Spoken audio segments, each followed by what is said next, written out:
ನಮಸ್ಕಾರ ಸ್ನೇಹಿತರೆ, ಒಂದು ಮಸಾಲೆ ರೊಟ್ಟಿ ಮಾಡ್ಕೊಳ್ಳೋಣ ಬನ್ನಿ.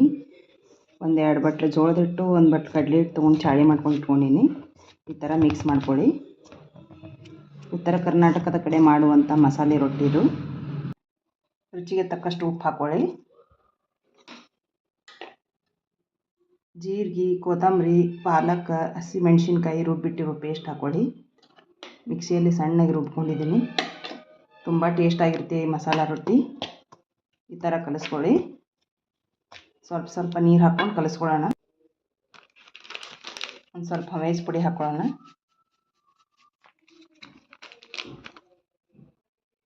ಒಂದು ಸ್ವಲ್ಪ ಅರಿಶಿನ ಹಾಕ್ಕೊಳ್ಳೋಣ. ಒಂದು ಸ್ವಲ್ಪ ಬ್ಯಾಡಗಿ ಮೆಣಸಿನ ಪುಡಿ ಖಾರ ಹಾಕ್ಕೊಳ್ಳೋಣ.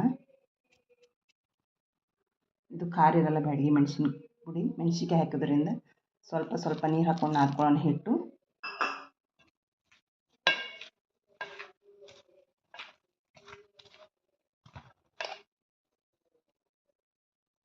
ರೊಟ್ಟಿ ಮಾಡ್ತೀವಲ್ಲ ಆ ಥರ ಅದಕ್ಕೆ ನಾದ್ಕೊಳ್ಳೋಣ. ನಾದ್ಕೊಳ್ಳಿಟ್ಟು ನೋಡ್ರಿ ಹಿಟ್ಟು ಈ ಥರ.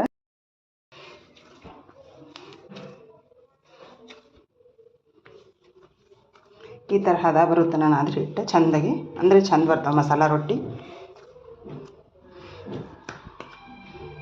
ಮಾಡ್ಕೊಂಡು ಬನ್ನಿ. ಈ ಥರ ಉಡಿ ಮಾಡ್ಕೊಳ್ಳಿ. ಒಂದು ಸ್ವಲ್ಪ ಮೇಲ್ಗಡೆ ಎಳ್ಳು ಹಚ್ಕೊಳ್ಳಿ. ರೊಟ್ಟಿ ಬಿಡ್ರೆ ಸ್ವಲ್ಪ ಹಿಟ್ಟು ಹಾಕ್ಕೊಳ್ಳಿ ತೆಳಗೆ. ಈ ಥರ ರೊಟ್ಟಿ ಥರ ಬಡ್ಕೊಳ್ಳಿ.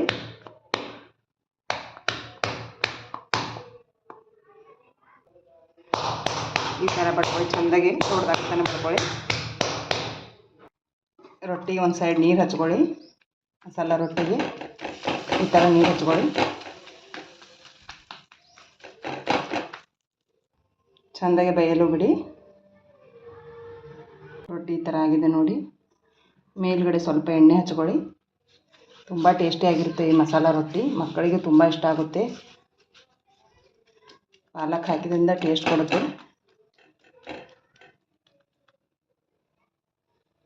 ರೆಡಿಯಾಗಿದೆ ನೋಡಿ ಮಸಾಲ ರೊಟ್ಟಿ. ಉತ್ತರ ಕರ್ನಾಟಕದ ಕಡೆ ಮಾಡುವಂಥ ಮಸಾಲ ರೊಟ್ಟಿ.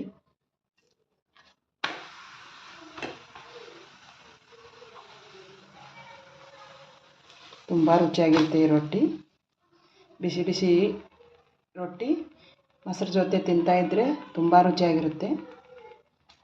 ಈ ಥರ ಒಂದು ಸಲ ಮಾಡ್ಕೊಂಡು ತಿನ್ನಿ ಮನ್ಯಾಗ.